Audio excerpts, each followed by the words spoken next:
ibi tí mo ti dislike ẹ̀yin èèyàn ni mo rí comment ẹ̀yin èèyàn tẹ́ sọ pé she doesn't mean it ó nífẹ̀ẹ́ ọkọ ẹ̀ ni ẹ gbọ́ ni mo ma ti accuse Fúnkẹ́ ṣé Fúnkẹ́ ṣe kó tó accuse ẹ tó lè accuse Fúnkẹ́ tàbí ò lè ṣe fún no make it make sense ẹ jẹ́ ká tún gbọ́ ẹ̀yin tẹ́ sọ pé ó kàn ṣe ni kò mean ẹ̀ for her to go into Fúnkẹ́ láti lọ accuse Fúnkẹ́ pé ó ń do Fẹ́mi ó dẹ̀ sọ pé ṣé Fúnkẹ́ ṣe ni ṣe bó òun kàn accuse ẹ̀ ni ẹni tó lè ṣe yẹn ẹ wá ní kàn lè ṣe fún Fẹ́mi ó kàn sọ ni make it make sense I don't like it ẹ jẹ́ ká call a spade tẹ́ ẹ bá máa correct àwọn ìwà àbàjẹ́ báwo náà ṣe fẹ́ change they believe there are some people that's gonna still support them ẹ má ṣì mí gbọ́ èṣù náà ní supporter mi ní ká má support ẹ but ẹ jẹ́ ká bá àwọn méjèèjì wí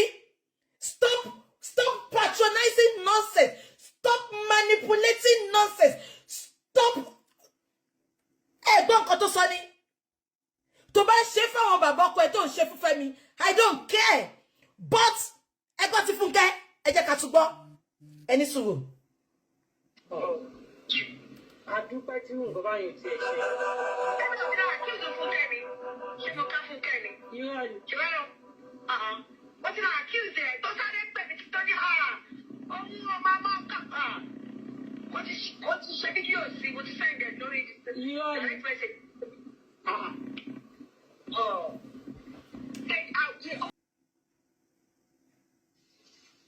Àǹtí Táyọ̀, mo deliberately láti máa gbé kọ́ yẹn o because kí ni tí wọ́n pé à ń bára wa ṣe ká máa fi ẹ̀jẹ̀ sínú ká máa fi tutọ́ funfun jáde fúnra wa kí ló dé torí pé believe pé mo mọ so much nípa yín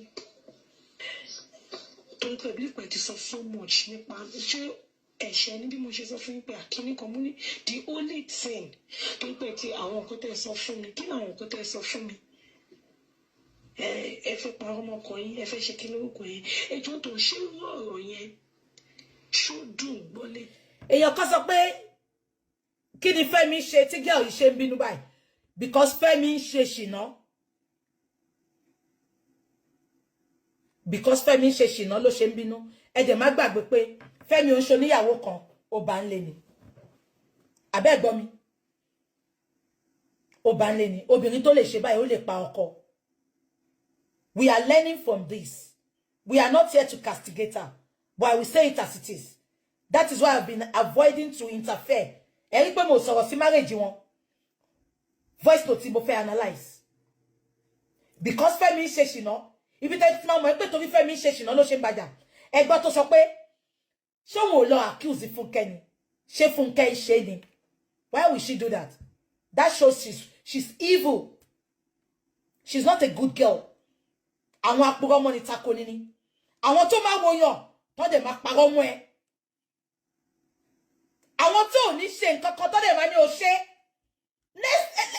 No, mo fẹ́ sọ ti Fẹ́mi látàárọ̀. But ẹ gbọ́ mi. Ó ní ṣe Fúnkẹ́ ṣe ni. Ó lóun ṣe fídíò òun send ẹ̀ sí. Ó ní kíákíá ni Fúnkẹ́ pé òun pa àǹtí kò rí bẹ́ẹ̀ o. Ó dẹ̀ mẹ́pọ̀ mọ́ yẹn ò ṣe bẹ́ẹ̀. Ó dẹ̀ lọ ṣe nǹkan bẹ́ẹ̀ yẹn fún. Kẹ́ tó mọ̀. Girl yìí àti lọ jù fún Gistlover.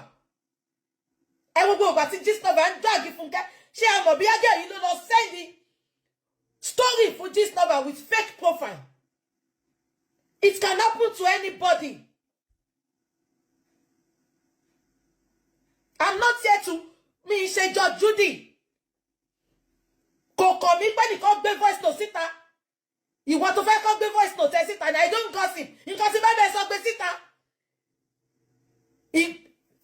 Ó ti ẹ̀ pè mí go record má record ṣé mi fẹ́ bẹ́ẹ̀ gossip ni nǹkan tí bá lè sọ lójú ọlọ́rọ̀ mi ní sọ nǹkan tí bá lè má sọ má ti sọ wá ti mọ̀ pé mo ti sọ ẹ ló ń gbé voice note síta ṣé yẹn ni bone of contention ni ẹ gbọ́ ni ẹ jẹ́ ká fi ti Fẹ́mi lẹ́sìn ẹ jẹ́ ká fi ti pé ó ti fún bàbá Bello stroke ti Fúnkẹ́ ẹ mọ̀ iye èèyàn táwọn people má ti báyé wọn jẹ́ ni.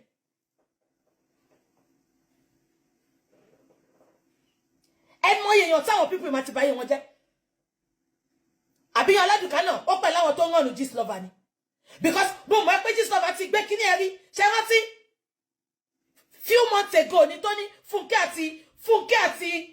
àti Fẹ́mi tún ti fẹ́ra ṣe rántí ṣe gbogbo yẹn rántí wọ́n gbé gist yẹn ń gbà yẹn báyìí last year ni bí ayéli omi ó lè jó nǹkan ló lo fake profile because tó fi lè sọ síta báyìí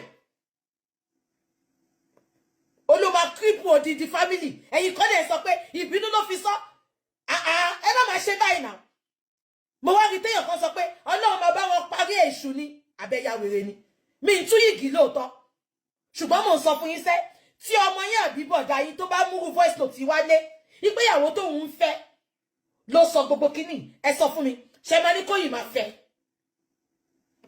tẹ́ bá tiẹ̀ máa ní kóyì máa fẹ́ ṣé ẹ̀ ní gbé lọ sí di àìlàlà ṣé ẹ̀ ní gbé lọ sí di àìlàlà kó lọ búra ìgbé tó bá ṣe kàfẹ́ nìkankan kó kú ẹ má jẹ́ ká máa ṣe báyìí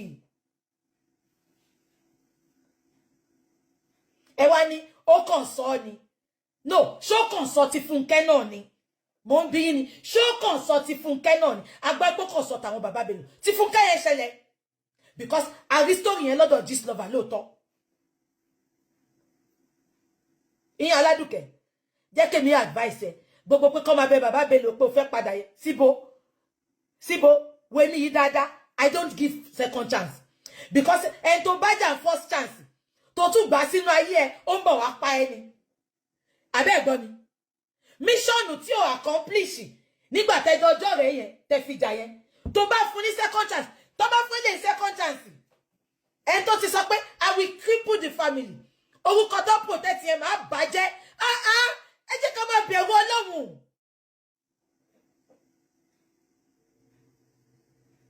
o fèsì Fẹ́mi tó ń bájà o tún mú family mọ́ kò jẹ́jẹ́ Fẹ́mi nìkan ló ń sọ̀rọ̀ ẹ̀ kí bàbá Bello má gbà padà náà bàbá Bello wá gbọ́ kán fẹ́ fóun stroke wọn ò nílé kan lẹ̀ dò fún ìyá Èjìdé mọ́ bàbá ya fèrèfé ẹ wá ń ṣe Rúkà wá ń ṣe wọ́n lọ bá Fáṣọlá wọ́n lọ bá kí Rúkà ṣé wọ́n lè gbàgbó ẹ̀ ṣebí wọn náà fọkọ ọ̀rẹ́ ẹ̀ London àfáà tó fẹ́ London ṣe bọ́kọ ọ̀rẹ́ ẹ̀ ni ẹ̀yà ara London ní tẹ̀ máa fọ́ níṣà ẹ máa lọ justify yìí nonsense.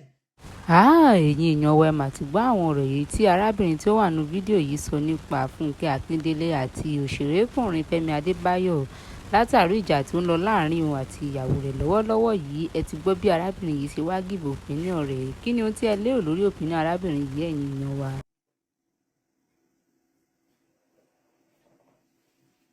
Must have been said out of annoyance ni pé kò cripple gbogbo family kò fún bàbá Bello ní stroke kó má lè dóyà Èjìdé mọ́ orí yín burú